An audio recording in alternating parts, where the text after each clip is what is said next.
Hey guys, tonight we slip quietly into a narrow Edwardian bedroom, the kind you'd probably call a closet with furniture in it. Your head brushes against a sloped ceiling, the wallpaper is peeling in flowery patterns that might once have been cheerful, and the air is heavy with a mix of coal, soot, and last night's boiled cabbage. This is where you wake up, stiff, cranky, and sharing a mattress with two siblings who snore and kick like amateur wrestlers.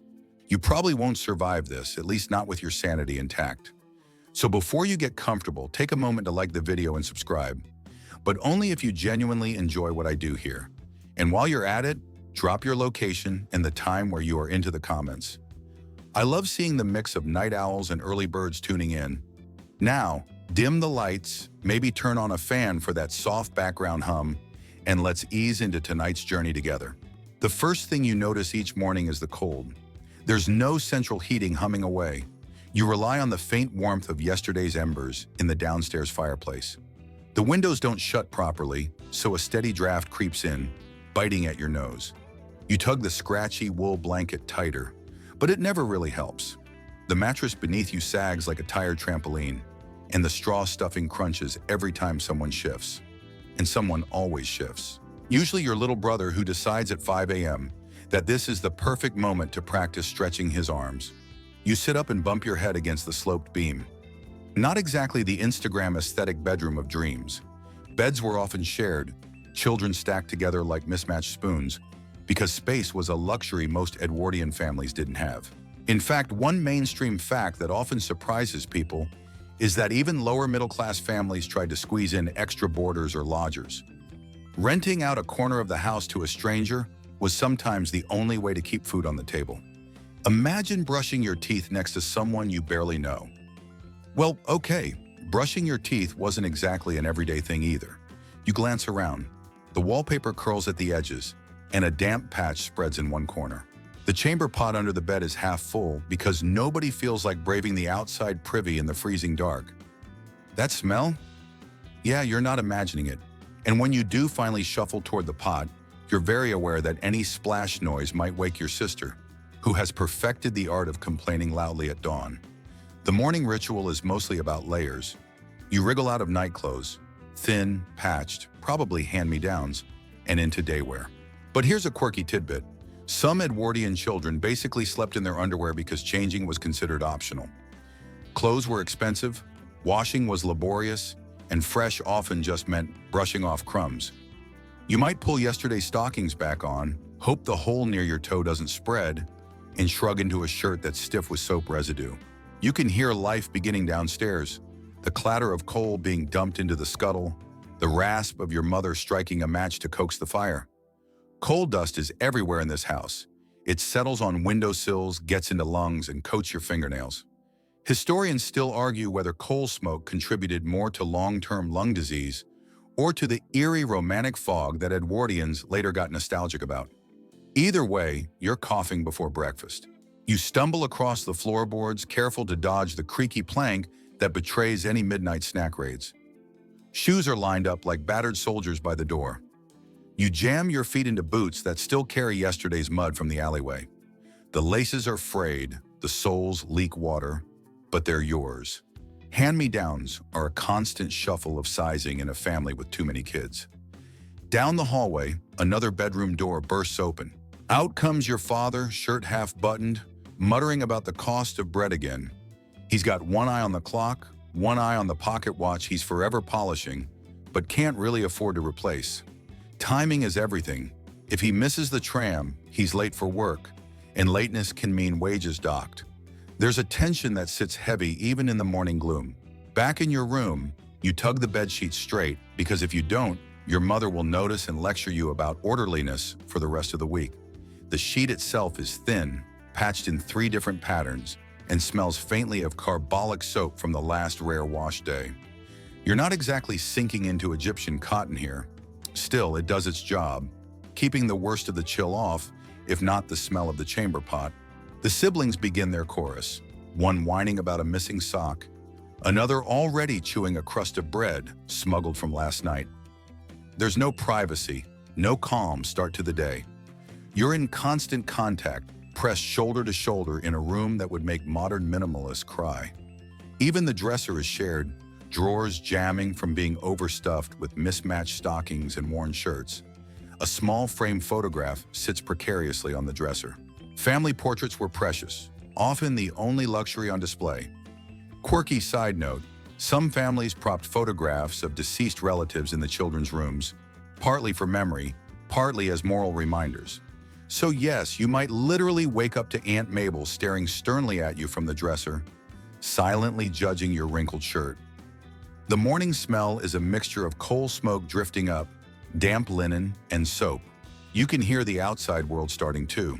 The clip-clop of horses on cobbles, a milkman calling, the sharp whistle of a factory. These sounds creep into your bedroom before you even pull the curtains.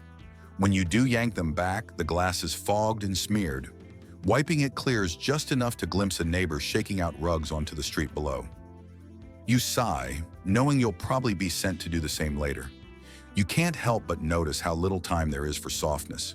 No lying in, no morning journaling with scented candles. It's more, up, dressed, survive. You tug your hair into some semblance of neatness. Maybe you get a ribbon if you're lucky, maybe just a quick spit on the palm smooth down. Either way, you're presentable enough to face the kitchen chaos that's calling you now. The stairs groan as you shuffle downward, every step a complaint from the tired wood. You grip the banister, sticky with decades of hands, and you're hit by a wave of smells before you even reach the kitchen door. Smoke, ash, and that unmistakable tang of boiling porridge. Your stomach makes a noise, half hunger, half dread. The kitchen is the true heart of the house, though not in the cozy Instagram way. More like smoky command center where all arguments begin. The range, a hulking black iron beast, radiates more soot than heat, and it eats coal like a teenager eats snacks. Your mother's already there, hair pinned back hastily, apron streaked with flour, moving between stove and table in a choreography so ingrained she doesn't even look up when you arrive. She's clattering spoons, stirring pots, barking orders. You stand back, because stepping into her orbit before she's had tea is as dangerous as poking a bear. On the table sits breakfast. Thick porridge bubbling suspiciously, yesterday's bread resurrected into toast, and maybe, if someone was lucky at the butcher's stall, a sliver of bacon. The smell is earthy and heavy, nothing gourmet. But in an Edwardian household, breakfast sets the tone for the day. Mainstream fact. This was the meal that marked class differences most clearly. A wealthy family might dine on eggs, fish, kedgeree, even kippers. In a working-class kitchen like yours, it's porridge and bread, maybe sweetened with treacle if fortune smiled. The younger kids jostle for bowls, one nearly tipping over the milk jug. You wince because milk is precious. It came early this morning, clinking in glass bottles, straight from the cow with no refrigeration in sight. By evening it will be sour, but for now it's survival. You pour a splash into your porridge and stir, hoping it masks the faint smoky taste from soot drifting into the pot.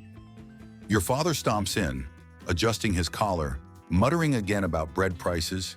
He slaps down the newspaper, headlines screaming about strikes, suffragettes, and rising rents. But no one dares read it until he's done. He cuts a crust, dips it in tea, and eats without ceremony. You watch his eyes flick to the clock again, the tension buzzing around him like static. Meanwhile, the kitchen fills with a chorus of noises.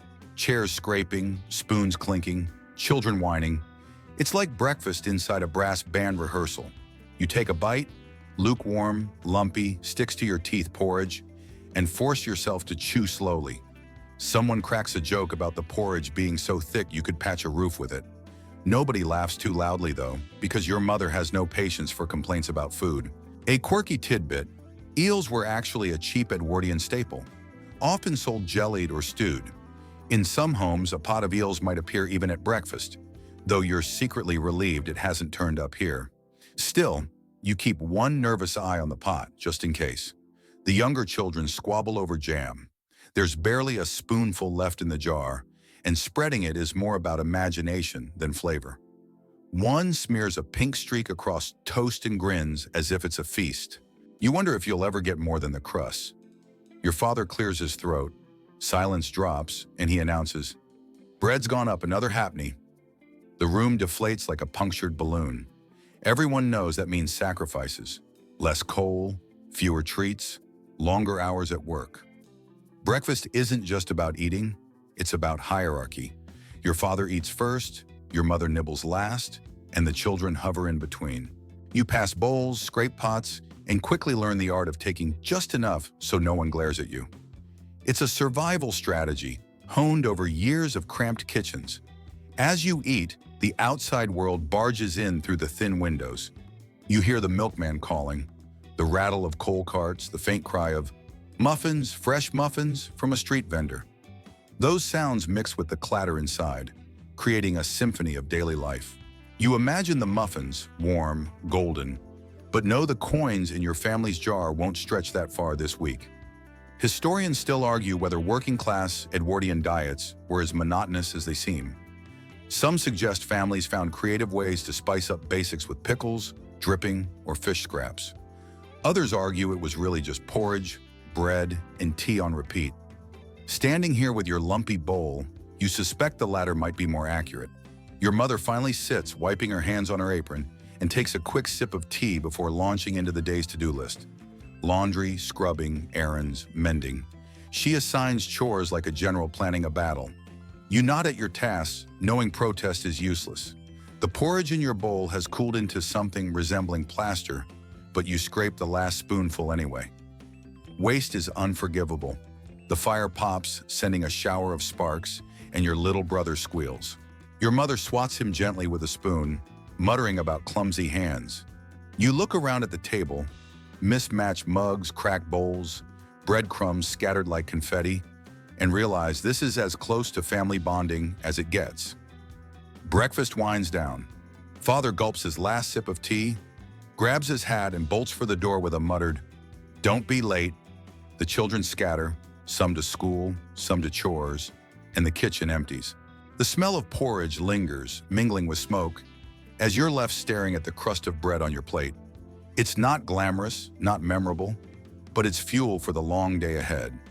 You stand from the table, brushing crumbs from your lap, and face the next trial of the day. Dressing. Breakfast was chaotic, but at least porridge doesn't pinch your ribs. Clothing, on the other hand, well, welcome to the Edwardian obsession with layers. In your cramped bedroom, you fish garments from a drawer that refuses to close properly. The first thing you notice is the weight. Everything feels heavier than it should, even socks. Cotton is common, yes, but so is itchy wool, and you can almost hear your skin protesting. Still, decency is a non-negotiable Edwardian value. The idea of airing out in public would scandalize your neighbors faster than gossip about who's courting who. If you're a girl, the corset looms large, literally. It's stiff, boned, laced tight by your mother until you wheeze like a deflating accordion.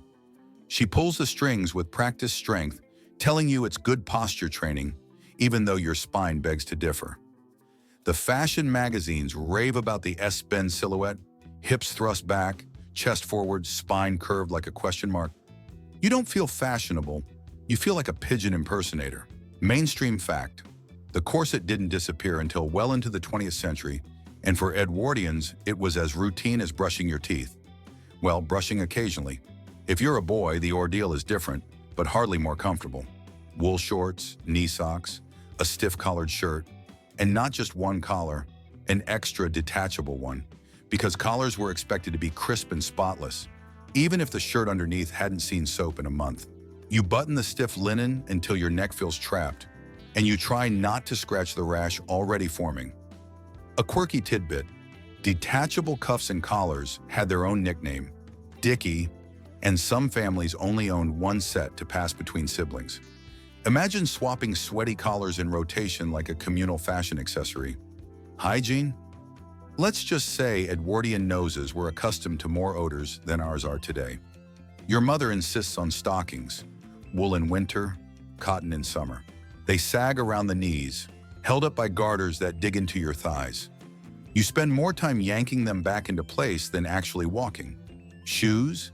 Heavy boots, often patched with iron nails to stretch their lifespan. They clomp so loudly on the floorboards that stealth is impossible, and they pinch toes until walking feels like a punishment. You glance at the mirror. Well, a small cracked shard propped against the dresser.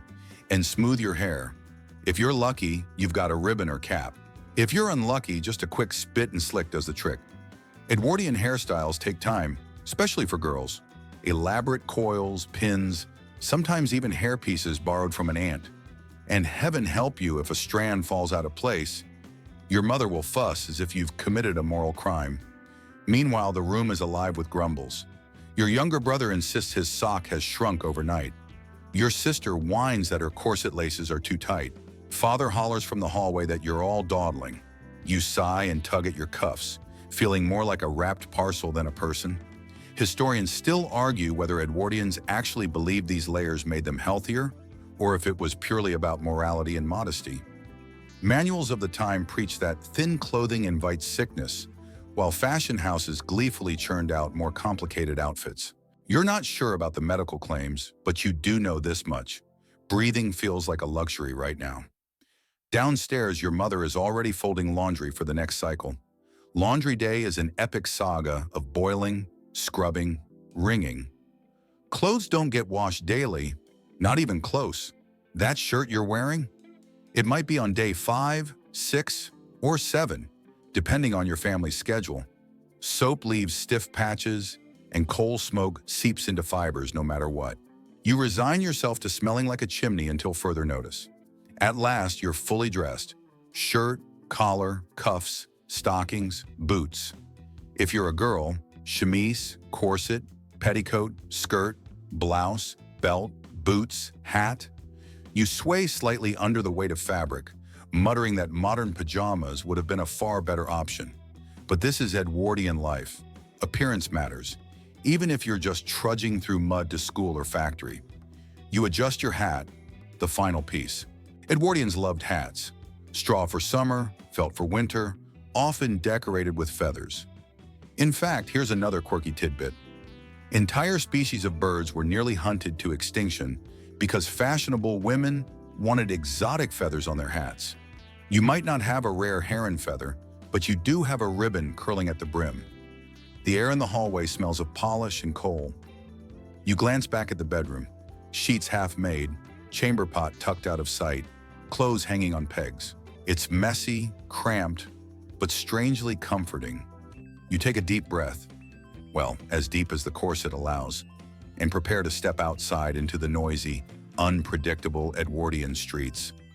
The front door groans on its hinges as you shove it open, and the outside world barrels in with full force. Forget birdsong and fresh morning dew. Edwardian streets are a sensory overload of clatter, smoke, and shouting. The cobblestones are slick from last night's drizzle. Horse manure is already squashed into dark streaks, and the air carries a cocktail of coal smoke and fried onions. Romantic? Only if you're into steampunk dystopias. You step out, boots thudding heavily, and instantly dodge a milk cart rattling past. The horse snorts, hooves clattering, while the milkman calls out cheerily, balancing bottles and rattling metal frames. Behind him, a boy with a broom sweeps muck from the gutter into neat piles, though neat is generous. Within minutes, another cart will undo all his work. Vendors shout from corners, hot pies, one yells, voice cracking. Another belts out, fresh fish, just in, and waves a basket of questionable fillers. The din mixes with the clang of tram bells as the electric streetcars rumble by. The trams are crowded, men in bowler hats clinging to the sides, women hoisting skirts to climb aboard. The smell of ozone hangs in the air where the cables spark.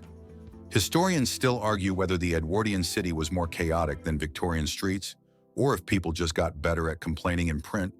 Looking around, you suspect chaos won.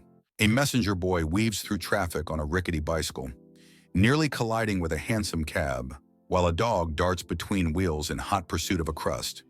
Everyone shouts at once, and somehow, the system keeps moving. You pull your coat tighter. The wind sneaks down alleyways, sharp and damp. Posters flap on brick walls. Advertisements for tobacco, quack tonics, music hall shows featuring comedians with names like Cheeky Charlie. One corner is plastered with flyers urging votes for women. Another advertising lectures on how to keep a healthy liver. You roll your eyes, remembering the dubious tonics your aunt swears by. On the pavement, Ladies in long skirts pick their way carefully to avoid puddles, lifting hems just enough to reveal boots. Children dart around selling newspapers, shouting headlines louder than the printing presses could dream. One boy thrusts a paper toward you, eyes wide with desperation. You shake your head, but he trails after you for a block anyway, hoping for a coin. You pass a row of shop fronts, bakers, butchers, a tobacconist with a wooden Indian figure outside. The butcher's window proudly displays hanging rabbits and strings of sausages, but you suspect half of it is for show. Working families buy scraps, offal, or dripping instead. The baker's loaves smell heavenly, but your father's muttering about prices still rings in your ears. And then there are the smells. Oh, the smells. Coal smoke mixes with fried fish, manure, damp wool, cheap perfume, and the occasional waft of carbolic soap. It's like someone threw every scent into a blender and left it on chaotic. You wrinkle your nose, but know you'll stop noticing soon. Your nose numbs itself out of self-defense. A quirky tidbit: some Edwardian cities experimented with street flushing, releasing torrents of water from hydrants at night to wash away the muck. It sometimes worked, sometimes just turned the streets into sludge. In your neighborhood, you suspect the latter. As you head towards school, or work if you're unlucky enough to be old enough, the rhythm of the commute takes over. Men stride briskly, hats tilted just so, umbrellas tucked under arms.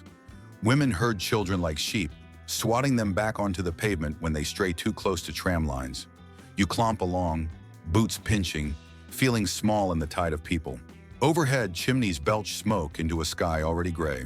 A faint drizzle starts, speckling your hat and threatening to soak your stockings. You mutter under your breath, tugging your collar higher. There's no waterproof Gore-Tex here, just wool that grows heavier by the minute. You know you'll smell like a wet dog by the time you arrive. The noise crescendos, tram bells, horse hooves, vendors, children, barking dogs. It's a soundtrack of constant motion.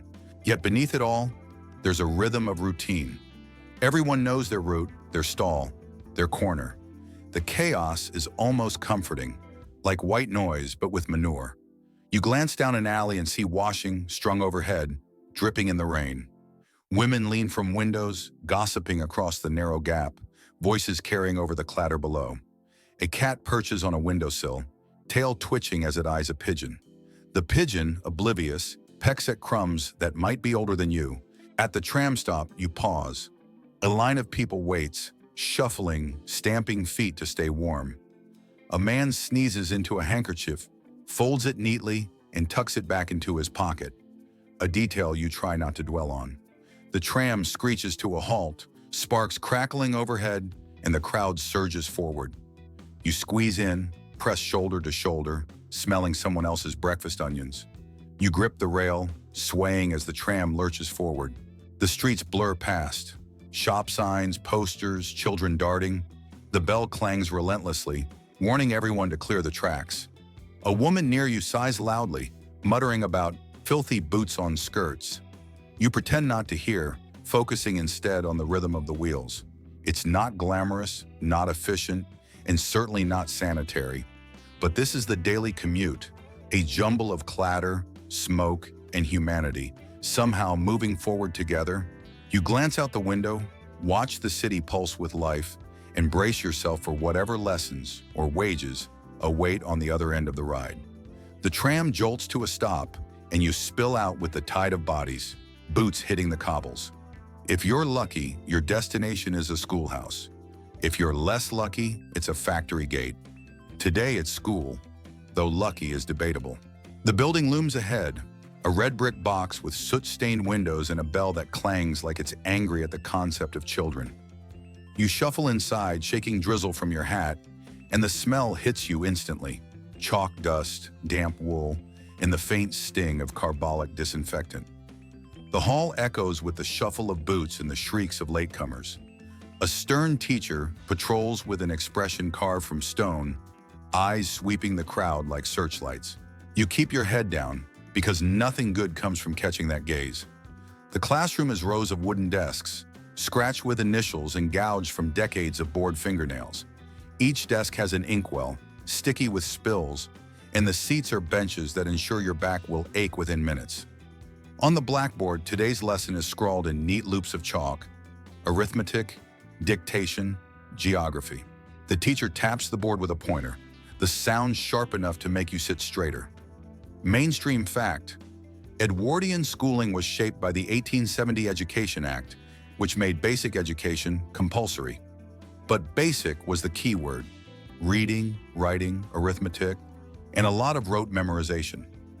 You sit stiffly as the teacher drones about rivers of Africa, and you try not to yawn. The first exercise: recite poetry. Everyone stands mumbling verses of Tennyson or Wordsworth, voices rising and falling like a half-hearted choir. Miss a line, and the teacher's cane hovers ominously. You mutter the words quickly, praying your memory doesn't fail. Next comes arithmetic, copied onto slate boards. The numbers blur, and your fingers smudge chalk dust everywhere. You know your father thinks this is important. Numbers keep food on the table. But your brain insists on wandering toward the pigeons outside. A sharp crack startles you. The teacher slams the cane on a desk where a boy is doodling. The sound reverberates, followed by a lecture on idleness being the road to ruin. The boy blushes crimson, stares at his slate, and you quietly erase the doodle you'd been sketching in the corner. Historians still argue whether the cane was genuinely effective discipline or just ritualized intimidation. Some say it kept order, others argue it bred resentment and fear. Sitting here, heart pounding, you lean toward the second opinion. The hours crawl. Dictation next. Copying passages from the Bible or moral tracts, every comma in place. Your hand cramps from clutching the dip pen, and a blob of ink smears across the page. You try to blot it quickly, but the teacher notices. Another lecture, this time about slovenly habits leading to slovenly futures. You mutter an apology and wish for ballpoint pens to be invented already. Quirky tidbit: some schools experimented with object lessons, bringing in stuffed animals or curious items for children to observe. Once your class got to examine a globe, though most of you just spun it wildly and laughed when Australia blurred by. Today, sadly, no globes, just chalk and cane. By mid-morning, your stomach growls. The porridge seems centuries ago, and the thought of lunch makes you shift in your seat. A girl beside you passes a note folded into a tiny square. You open it discreetly, a badly drawn caricature of the teacher with donkey ears. You stifle a laugh, nearly choke, and quickly stuff the paper into your pocket. The girl smirks, triumphant. The lesson grinds on. Geography. Name the major ports of the British Empire. Everyone dutifully recites, voices droning in unison. You stumble over one, and the teacher sighs dramatically, as if civilization itself depends on your recall. You sink lower in your seat. At last, the bell rings. The room explodes into noise. Benches scraping, ink pots clattering, children rushing. You stretch stiff legs and breathe deeply, grateful for even a short reprieve. Outside in the yard, the rain has stopped, leaving puddles perfect for jumping. Boys dash about playing tag. Girls cluster in groups, whispering secrets and giggling. You join in, boots splashing, laughter mingling with shouts. For a moment, the cane and chalk dust are forgotten, but break ends too soon.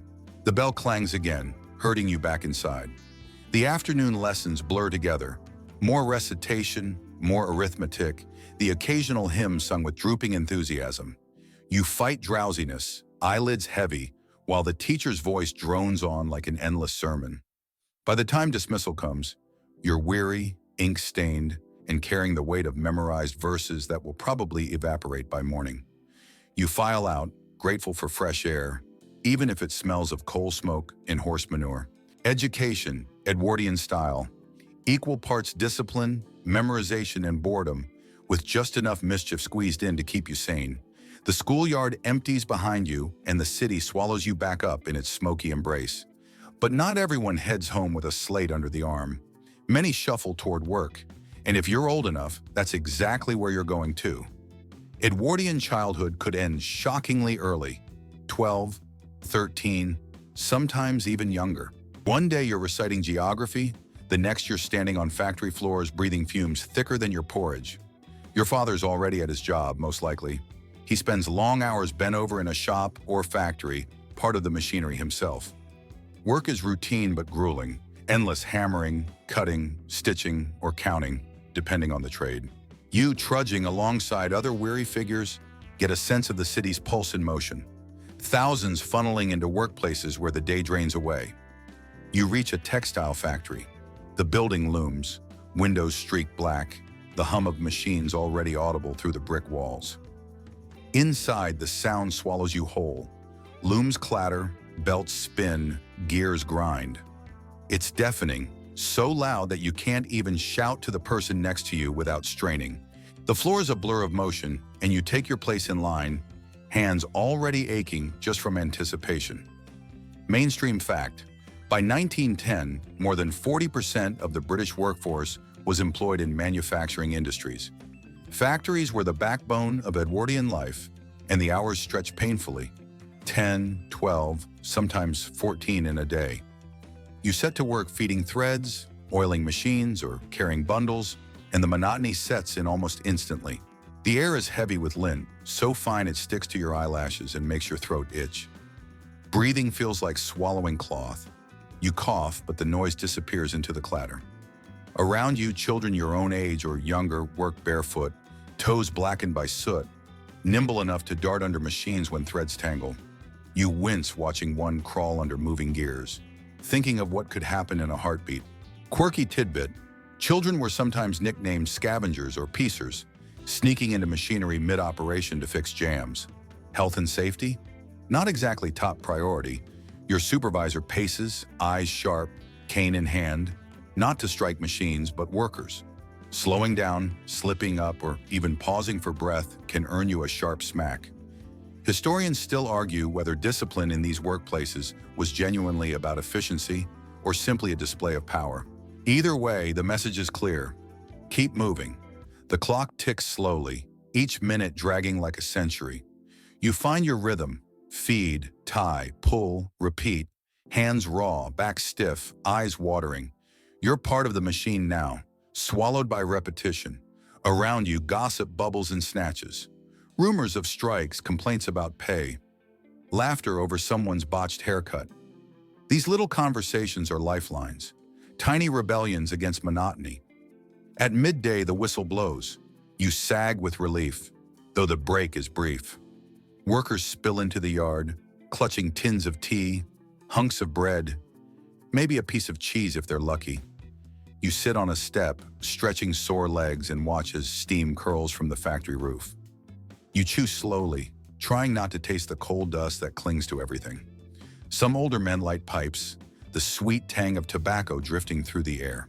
A girl shares a story about a music hall performance she saw over the weekend, complete with exaggerated gestures that make everyone chuckle. Someone else passes around a newspaper, its edges greasy from fingers. The headlines talk of strikes, suffragettes chaining themselves to railings, and whispers of war brewing on the continent.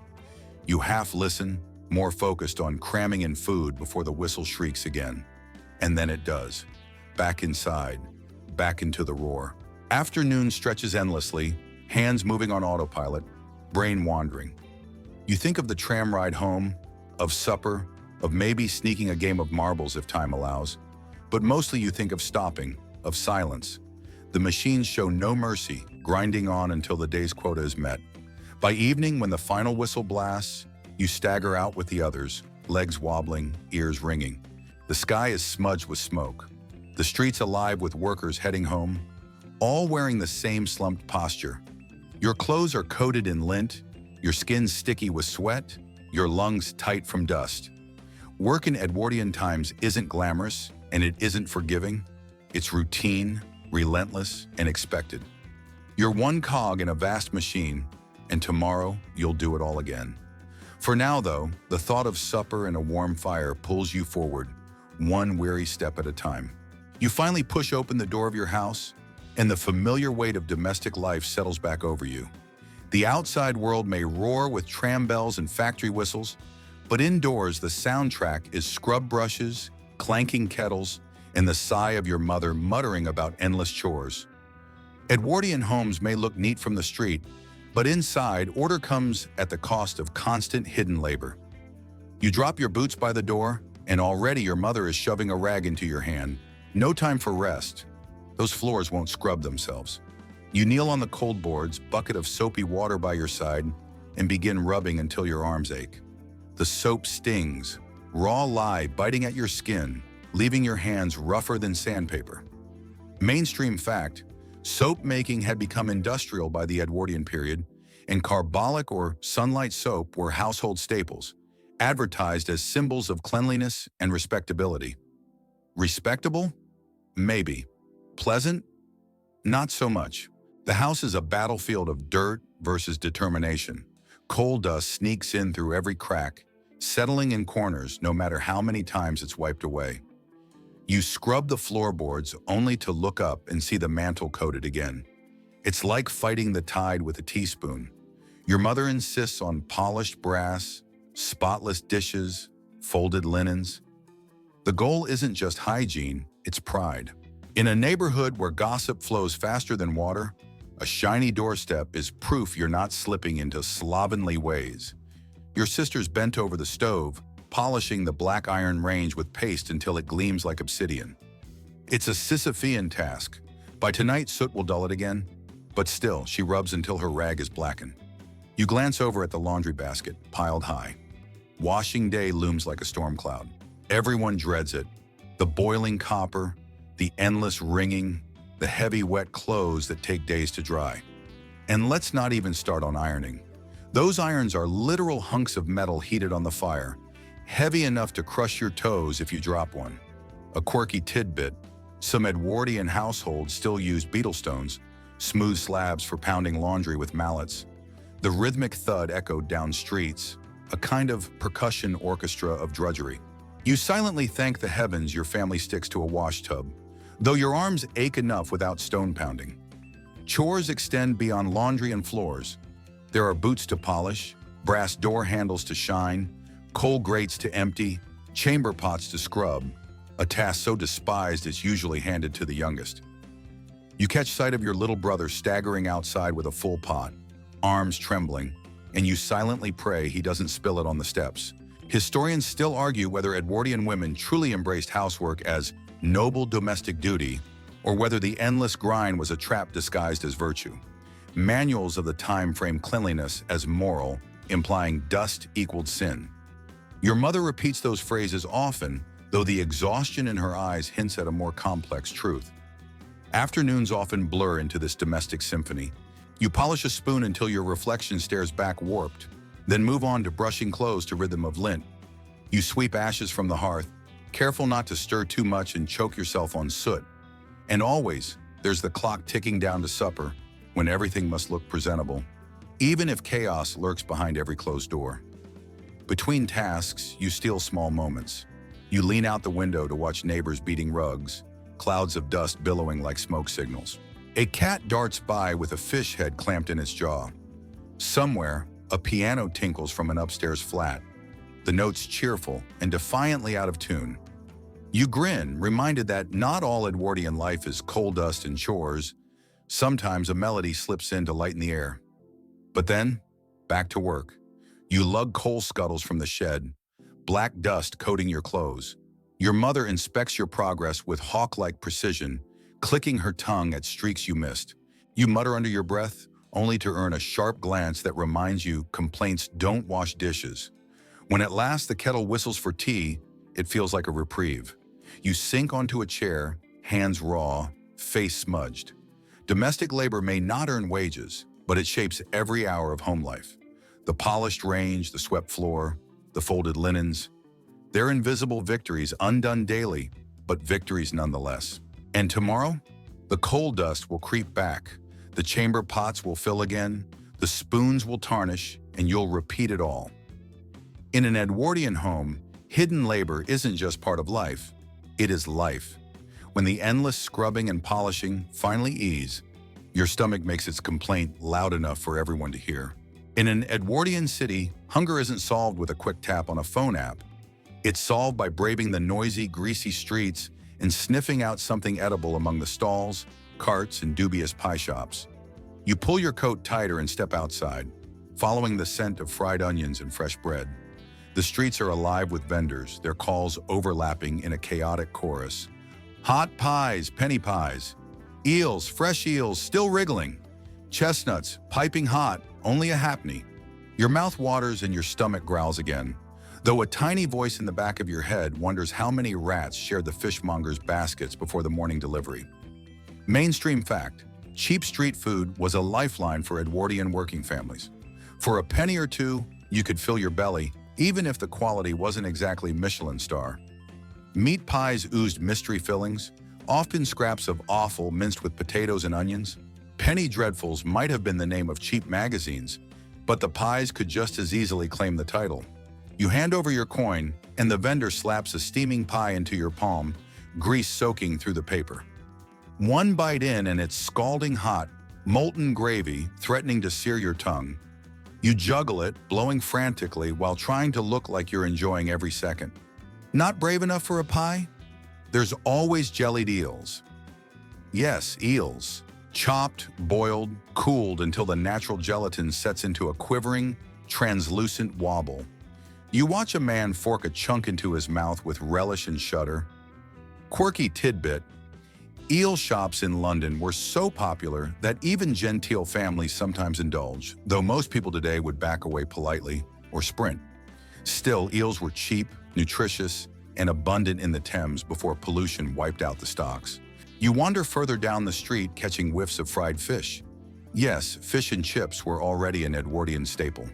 Golden, crispy, wrapped in yesterday's newspaper, extra reading material included for free. The vinegar stings your nose as a boy runs past clutching a parcel almost bigger than his head, leaving a trail of salt in his wake. Historians still argue whether the rise of cheap street food was a mark of progress, feeding the poor affordably, or a symptom of deep neglect, showing how families lacked the means or time to cook proper meals at home. Standing here with your hands slick with pie gravy, you're less concerned with the debate than with whether your stomach will thank you or punish you later. Between bites, you notice the social theater of lunch breaks. Men cluster in groups, gossiping about strikes and wages. Women stand in twos and threes, balancing babies on hips while nibbling bread. Children swarm around sweet stalls, eyes wide at jars of boiled candies glinting like jewels. For a halfpenny, you could suck on a barley sugar stick all afternoon, the sweetness stretching as long as your patience. Nearby, a cart sells baked potatoes, steam rising into the chilly air. The vendor slits one open, slathers in butter, and sprinkles salt. The smell alone nearly convinces you to buy a second lunch. Baked potatoes were so beloved that one London vendor famously carved his name, Hot Potato Smith, into the city's folklore. You make a mental note to find him one day. The break isn't long, but the simple act of standing outside, chewing, listening to the buzz of voices, it's a brief escape from work and chores. The streets are filthy, yes, and your food may come with a side of grit, but there's community here too. The laughter of a vendor teasing a customer about his thinning hair. The grin of a boy sneaking a bite of his sister's potato. The bark of a dog hoping for scraps. As you finish your pie, licking the grease from your fingers, you feel almost full, almost human again. Lunch on the streets may be cheap and questionable, but it's also the heartbeat of the city. Noisy, messy, and alive. And with the last bite swallowed, it's time to step back into the grind. Your stomach satisfied enough to carry you through the next few hours. Whether you regret that eel tomorrow, well, that's a problem for future you. With your belly lined by pie grease and maybe a hint of vinegar-soaked potato, you drift back into the swirl of Edwardian streets. And for once, the evening feels less like a burden and more like an opportunity. The day's labor has drained most of your energy, but not your curiosity. You want a taste of the city's amusements, the little sparks of distraction that keep people from collapsing under the sheer monotony of work and chores. The music hall is the crown jewel of cheap thrills. You hear its pull before you see it, the jaunty notes of a piano pumping away, mixed with bursts of laughter spilling through open doors. For a penny or two, you can squeeze inside with the crowds. The hall smells of beer, sawdust, and damp coats, but it feels alive. On stage, a singer belts out a comic ditty about a lovesick milkman, her feathered hat bobbing as she struts. The audience claps in rhythm, some singing along, others booing half-jokingly when she misses a note. You laugh with them, swept into the current. Mainstream fact: Edwardian music halls weren't just entertainment, they were a social glue. They blended comedy, song, dance, and acrobatics, offering escapism for workers and cheap seats even for the poorest. Big stars like Vesta Tilly drew enormous crowds, performing in trousers and top hats that playfully blurred gender lines. You imagine yourself bragging tomorrow, "I saw the great Tilly live," even though you're squinting from the back row now. During intermissions, vendors wander the aisles with trays of peanuts, lemonade, and suspiciously watery beer. You catch sight of an older man spilling half his pint on his waistcoat, but laughing like he doesn't care. After a week in the factory, who would? The noise is deafening, but it's a different kind of noise from machinery. It's laughter, applause, chatter, a living roar that reminds you people are more than just workers and cleaners. Not every thrill costs pennies, though. You step back out into the chill night air and wander toward the penny arcade. Inside, the world hums with mechanical wonders. Mutoscopes you crank by hand to watch flickering images of a dancer lifting her skirts. Fortune-telling machines that spit out cards warning of heartbreak. Clattering pinball-like contraptions promising prizes if only you can land the marble just right. You feed in your coin, fingers crossed. The machine whirs, clinks, and of course, you lose. You mutter, "rigged," though you can't resist trying again.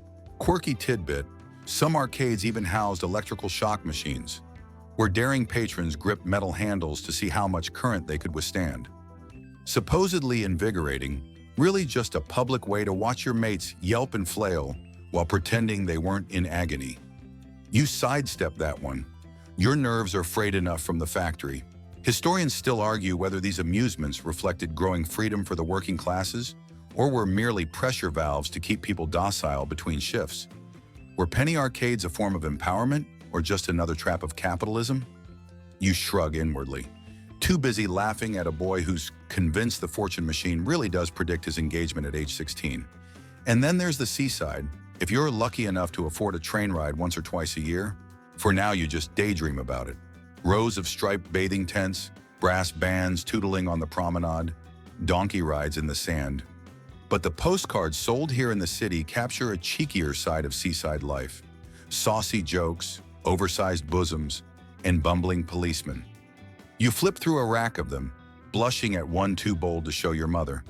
They're not high art, but they sell by the thousands, proof that even Edwardians loved a little silliness. Closer to home, leisure can be even simpler. You watch as a group of boys kick a rag-stuffed football through the alley, shouting and laughing with more energy than seems possible after a long day. A man in his shirt sleeves leans on his doorway, puffing his pipe and humming a tune, clearly enjoying the impromptu match. Even the local cat joins in, batting at the ball with more skill than half the players. For you, tonight's amusement ends with a pocket lighter and a smile. You've spent your pennies, but the glow of laughter, music, and games lingers as you head back toward your street. The thrill isn't about extravagance, it's about escape. For a little while, you've stepped outside the grind, tasted freedom, and remembered that life isn't only about dust, soot, and repetition. The night air is colder now, and the lamps cast long yellow halos.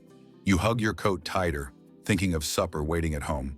But for the first time all day, your step feels lighter. Back on your street, you catch sight of the tall townhouses looming behind iron railings, their windows glowing with lamplight. Inside, Edwardian families of means sip tea poured from porcelain, servants hovering quietly like furniture with legs.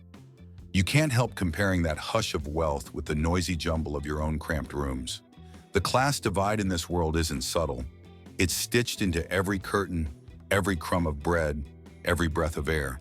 If you lived upstairs, your day might have started with a maid drawing your curtains, instead of you wrestling against coal dust in your own room. At breakfast, you'd pick at kippers or deviled kidneys while father rustled the Times. Mother might discuss which hat to wear for her afternoon call, while a parlor maid cleared plates with silent efficiency. And if something spilled, well, that was the maid's clumsiness, not your embarrassment. Mainstream fact. The Edwardian era is often called the Age of Elegance, particularly for the wealthy. Houses boasted drawing rooms crammed with heavy drapes, china cabinets, and aspidistras, the hardy parlor palm practically required for middle-class respectability. To step into such a room was to step into a performance, every lace doyly aligned in the script. You, meanwhile, perform in a different play. Your family's sitting room has mismatched chairs, the wallpaper peeling in a few corners, and a fire that smokes more than it warms. Conversations here are loud, overlapping, often punctuated by your mother's sharp, mind your manners that nobody really heeds. There's no parlor maid to whisk away crumbs. There's just you, brushing them onto the floor with your sleeve. Still, the classes sometimes brush against each other. You remember polishing a doorstep one morning while overhearing two ladies gossip about Mrs. So-and-so's daughter caught cycling without a chaperone? Shocking. You nearly laughed out loud, your knees raw from scrubbing, thinking of how your sister rides the cart to market alone, without so much as a raised eyebrow. Respectability clearly has different price tags. A quirky tidbit: wealthy households often hired hall boys or scullery maids, children barely into their teens, to run errands or scrub pans. Paid little, treated worse. They worked in silence while guests admired the glittering drawing rooms above. Sometimes these children slept in cupboards or under staircases, hidden away like broomsticks. Not exactly Downton Abbey glamour. Historians still argue whether the Edwardian class divide was softening at all during this period, or whether the looming war simply froze the hierarchy in place. Some say the growth of unions and suffrage movements were cracks in the system. Others argue the rich clung tighter than ever to their gilded cages. Standing here in your coal-smudged clothes, you feel the divide as a chasm. And yet, for all the polished silverware and stiff manners, wealth doesn't always equal joy. You've seen the weary faces of parlor maids trudging to fetch water buckets at dawn. You've overheard the brittle tone of dinner party conversation, where every compliment is barbed, every laugh a little too sharp. Your family's noisy banter may lack polish, but it feels alive, real. Sometimes the classes meet in unexpected places. At the music hall, you might find a middle-class clerk singing along with dock workers. At the seaside, children from both sides splash in the same waves, though their bathing costumes might differ in fabric and fit. And on the street, a lady in feathers might step delicately around the same puddle you just jumped. For 1 second, you both balance on the same slippery curb. Back at home, supper preparations rattle through your kitchen. The smells are humbler than the multi-course meals behind those railings, but the chatter is warmer. You grin, realizing that wealth buys silver candlesticks but not necessarily comfort. The Edwardian world insists on its hierarchies, but daily life, coal dust, laughter, hunger, chores, often blurs the lines more than society admits. So you shrug at the glowing windows and head inside your own doorway. The drawing rooms of the wealthy may glimmer, but you know your noisy hearth will give you more genuine warmth. You slump into your chair, grateful for the warmth of the hearth, but before long the conversation turns to something less cozy: aches, coughs, and the latest miracle cure someone swears by. Edwardian life isn't just work and class divides. It's also a constant battle against illness, soot, and the creative imagination of quack medicine sellers. You clear your throat, raspy from coal dust and factory lint, and your aunt insists she knows just the thing. Out comes a bottle of tonic, the label promising to restore vitality, invigorate the nerves, and extend youth. It tastes suspiciously like sugary water laced with alcohol, but she nods with solemn certainty, as though you've just been saved from imminent doom.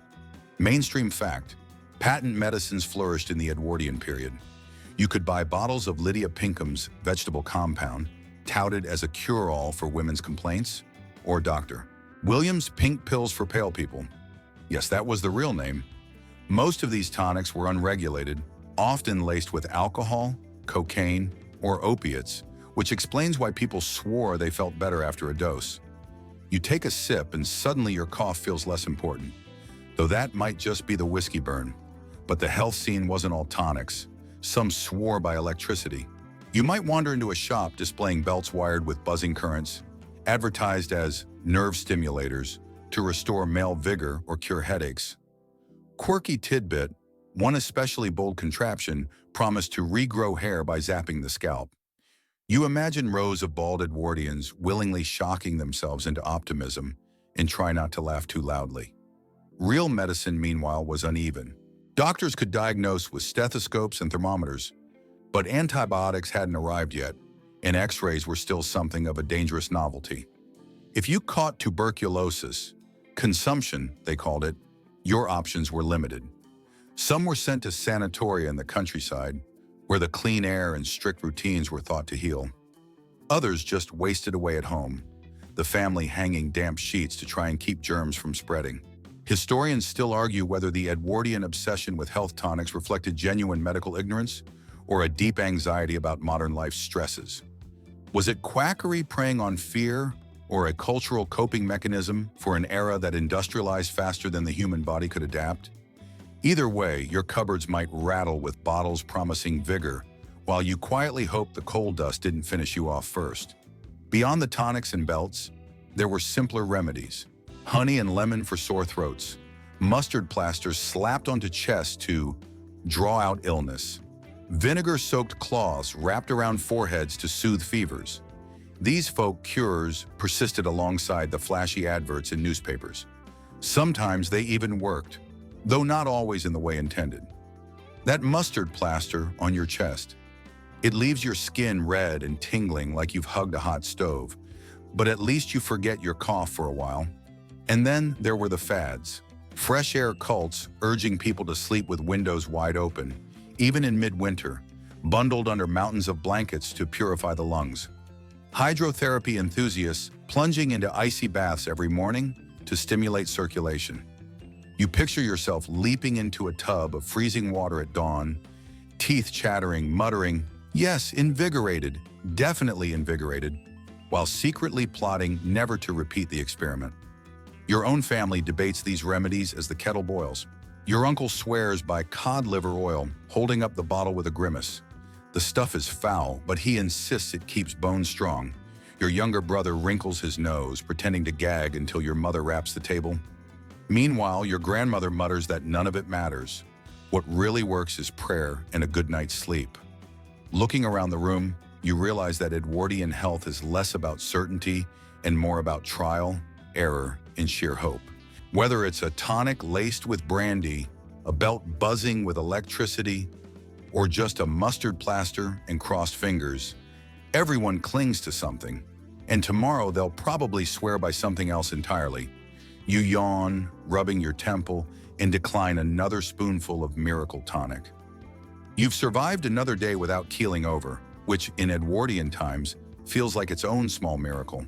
The kettle whistles and suddenly the house gathers momentum again. Evening isn't about rest. Not yet. It's about supper, the central anchor of the Edwardian day, whether you're rich or scraping by. For your family, it means everyone squeezing around the table, elbows knocking, plates chipped, the smell of fried fish and boiled potatoes filling the room. You shuffle into your chair, stomach growling louder than your younger brother's attempts at whistling. Mother sets down a dish of herring, its skin glistening in lamplight, alongside a heap of potatoes mashed lumpy but warm. A jug of gravy, thick as tar, sits in the middle, and already someone is jostling to pour more than their share. You spear a potato and wait your turn, though your patience wears thin when your sister hogs the jug. Mainstream fact: Edwardian working-class suppers were simple, heavy on bread, potatoes, and whatever cheap fish or meat could be stretched across many mouths. Meat was often boiled to make broths, and vegetables tended to be limited to cabbage, carrots, or turnips. For the wealthy, of course, supper meant courses of roasts, puddings, and cheese. But for your family, nourishment was measured in sheer volume, not refinement. The table hums with chatter. Father grumbles about his foreman. Mother scolds someone for wiping their nose on a sleeve. Your brother launches into a long-winded story about a stray dog that chased him from the market. The talk overlaps, voices bouncing off one another like marbles on a tabletop. You join in when you can, stuffing food between words, careful not to let your fork slip and clatter. The lamplight throws everyone's shadows tall against the wall. The room feels alive even though the dishes are plain and the gravy congeals faster than you can eat it. And there's laughter too. When your cousin sneezes mid-bite, spraying crumbs, the whole table erupts. You roll your eyes, half grossed out, half amused. Quirky tidbit: some families swore by serving bread and dripping for supper. A slice of bread slathered with cooled beef fat saved from the day's roast. Children loved it, adults tolerated it, and modern nutritionists would probably faint at the sight. You eye the jar of dripping on your table with mixed feelings. On one hand, greasy heaven. On the other, tomorrow's stomach ache waiting to happen. Historians still argue whether Edwardian families valued supper more for the food itself or for the ritual of togetherness. Was it about calories to fuel another long day, or about affirming bonds in a noisy, cramped world? Watching your family now, you suspect it's both. Hunger and companionship blend into one. Dessert, if you're lucky, comes as rice pudding, sweetened just enough to mask the memory of factory lint still tickling your throat. Your spoon scrapes the sides of the dish, and you lean back with a sigh. Full, almost too full, but not complaining. Conversation drifts as plates empty. Father tells a story from his youth, half boast, half cautionary tale. Your mother pretends not to smile at his exaggerations. Someone starts humming a tune from the music hall, tapping fingers in rhythm on the table. You join in, half singing, until the laughter drowns out the tune. By the end of the meal, the room is heavy with heat, food, and voices. Plates are stacked, crumbs brushed aside, and already your mother's mind is on tomorrow's chores. But for this brief pocket of time, supper has drawn everyone close, given shape to the day, and softened its edges. You stretch, yawning, and glance at the clock. Night is creeping in, but the day isn't over just yet. There are still small pleasures to steal before sleep claims you. The table is cleared, the dishes stacked like weary soldiers awaiting their scrub, and the lamplight takes on a softer glow. Supper has filled your belly, but the evening still stretches ahead, and you reach for something, anything, to pass the hours before bed. In Edwardian homes, leisure doesn't always mean rest. It often means hobbies, crafts, or games squeezed into the narrow gap between exhaustion and sleep. Your sister spreads embroidery across her lap, needle flashing in the lamplight. She hums under her breath, pulling colored threads into tidy flowers on linen. The work is delicate, precise, and just a little smug, because every stitch is proof she's accomplished. Mainstream fact: needlework was a standard pastime for Edwardian girls, both as skill training and as a marker of femininity. Samplers filled with alphabets and verses hung proudly on walls, quiet declarations of patience and discipline. You, less patient with tiny needles, reach instead for a deck of cards. A cousin joins you for a quick round of snap, the clatter of cards punctuating the soft click of your sister's needle. Before long, more family members drift over, and soon the table is crowded again, laughter bubbling as someone cheats outrageously. A penny wager is tossed onto the table, and suddenly the stakes feel higher, even though you all know the loser will pay up with buttons instead of real money. Quirky tidbit: stamp collecting became a craze in Edwardian times. Enthusiasts carefully mounted postage stamps into albums, trading them like precious gems. One boy down your street swears his stamp from New South Wales is worth a fortune. You suspect it's worth a boiled sweet at best, but the way he talks about it, you'd think he owned the crown jewels.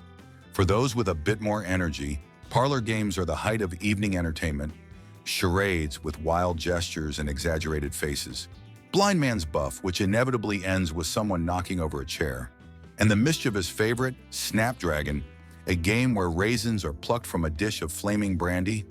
Yes, flaming. Imagine plunging your fingers into fire just for the chance at a sticky raisin. You shake your head, half in horror, half in admiration for those reckless enough to play. Historians still argue whether these quiet pastimes reflected genuine leisure or were simply distractions forced by lack of alternatives. Did Edwardians embrace hobbies out of love or out of necessity, with few other choices available in gaslit evenings? Watching your family laugh over a round of Snap, you decide it hardly matters. The joy is real either way. Books also creep into the evening. Your father picks up a newspaper, squinting at the headlines by the dim lamp. He mutters about politics while your younger brother sneaks a peek at the penny, dreadful hidden inside. A lurid tale of pirates or detectives printed on cheap paper that smudges ink onto his fingers. You lean over his shoulder, half scandalized, half fascinated by the melodrama. As the hour grows later, the room settles. The sewing slows, the cards are stacked, the The chatter softens. Someone tunes a fiddle, and a few notes drift into the air, gentle and oddly haunting. You close your eyes for a moment, letting the sound wash over you, imagining yourself far away from the coal-dusted streets. And in this mix of stitching, card games, stamps, and half-sung tunes, you see it clearly. Edwardian evenings were a patchwork of small, ordinary pleasures. Nothing grand, nothing expensive, but stitched together they made the grind of the day bearable. You yawn, stretch, and glance at the fire. The coals are glowing low, the shadows lengthening, and you know the night is about to claim its due. But not just yet. There's still the slow ritual winding down before sleep. The cards are put away, the sewing folded neatly, the fiddle's last notes fading into silence. The night is no longer something to fend off with games and chatter. It's something to surrender to. And so the household shifts again, from noisy togetherness to the slow rituals of winding down. You rise from the table and feel the chill creeping in through the walls. Edwardian homes weren't known for their insulation. Drafts whistle through cracks in the floorboards, and cold creeps down chimneys as if it has a personal vendetta. You shiver, pulling your jacket tighter, and head toward the bedroom. The first order of business: warmth. There's no central heating, no friendly radiator humming in the corner. Instead, you heat a brick in the kitchen fire, wrapping it carefully in flannel before tucking it at the bottom of the bed. Mainstream fact: bed warmers, like heated bricks, hot water bottles, or even pans filled with glowing coals, were common in Edwardian households, designed to take the icy edge off cold sheets. Of course, the coal pan versions sometimes scorch the bedclothes, so you're grateful for the humble brick. Candles flicker in the hallway, throwing shadows that stretch taller than you. You climb the stairs, careful not to stub your toes, and pass your younger brother already brushing his teeth with a chalky paste that smells faintly of peppermint and soap. You give him a look that says, "Don't spit on the floor this time," because experience tells you he probably will. Quirky tidbit: some Edwardians swore by rubbing raw onions on their feet before bed, believing it could draw out toxins and ward off illness. You wrinkle your nose at the thought. Your room already smells of damp clothes and coal smoke. Onions would just make it unbearable. The room itself is dim and chilly, sheets stiff with starch, the mattress lumpy with age. You peel back the covers and slip inside, bracing for that first shock of cold. It's as though the bed has been storing winter itself, waiting to bite. You pull the blankets high and wedge your feet against the warm brick, sighing as the heat seeps slowly upward. Historians still argue whether Edwardian families dreaded nighttime because of the cold and discomfort, or cherished it as the only real break from relentless labor. For you lying here, it feels like both. Relief floods your limbs, but so does a faint dread, knowing that tomorrow will be an exact copy of today. Around you, the house settles. Creaks echo as timbers shift. A door slams softly in the draft. Someone coughs 2 rooms over, muffled but insistent. The sound of your mother snuffing the last candle downstairs drifts up. And then the house seems to exhale, the darkness folding in close. You whisper a quick prayer, more habit than devotion, and adjust the blankets again. The night stretches long, but you know sleep will come eventually, tugged closer by the steady rhythm of your own breath. Still, you make a mental note. Next time, you're snagging the warmer brick before your brother does. The house lies quiet now, the sort of quiet that almost hums, broken only by the occasional pop of settling wood and the faint rattle of a window frame against the night air. You're wrapped in blankets, toes pressed against the heat of that cooling brick, and your mind begins to drift, half tethered to the room, half slipping away. Dreams in Edwardian times are no different from yours today. Strange mixtures of memory, hope, and worry. You picture the busy street from earlier, the clanging trams now transformed into rolling thunder in your head. You see your mother's face, softened in lamplight, and your father's gruff stories replay themselves as if they were nursery rhymes. The mind has a way of rearranging even the dullest routine into something oddly magical when you close your eyes. But alongside the comforting images lurk the small fears of the time. What if illness strikes? What if work dries up? What if the drafty window refuses to shut and the frost creeps further in? Mainstream fact: tuberculosis haunted Edwardian households, nicknamed consumption, stealing young lives and spreading easily in cramped, damp rooms. Families went to bed each night knowing disease might be only a cough away. Quirky tidbit: some Edwardians placed horseshoes under their beds to ward off bad dreams and evil spirits. You chuckle imagining trying to explain to someone today why you sleep with iron tucked beneath your mattress. Yet lying here in the creaking dark, a little superstition doesn't seem so silly. Historians still argue whether Edwardian people truly felt content in their repetitive cycles of labor and rest, or whether their diaries and letters hint at a deep restlessness bubbling under the surface. Was the quiet acceptance you sense genuine, or just survival instinct disguised as cheerfulness? You don't find an answer before sleep tugs harder. Tomorrow promises the same routine: coal dust, porridge, itchy collars, crowded trams, and another supper around the same scarred table. Yet within the sameness lies a strange comfort. Predictability shields you, cocooning life in rhythm. The lamplight has gone, the fire has cooled, and as you drift into dreams, the Edwardian day dissolves into a blur of sound, scent, and the promise that, come morning, it will all begin again. And now, as the last embers of that Edwardian day fade, I want you to soften your breathing, let your shoulders sink a little deeper into the pillow, and allow the rhythm of history to lull you. The lives you've stepped into tonight were ordinary, repetitive, sometimes uncomfortable, but also threaded with warmth, laughter, and resilience. Each moment, whether a crowded supper table, a clattering tram ride, or the quiet click of a needle in lamplight, carried its own small weight, a reminder that even the simplest days create stories worth remembering. As you listen now, let the bustle fade. Picture the coal smoke drifting gently away, the last candle snuffed, and the house settling into silence. Imagine the comfort of heavy blankets, the glow of a warm brick near your feet, and the low murmur of a family quieting together under one roof.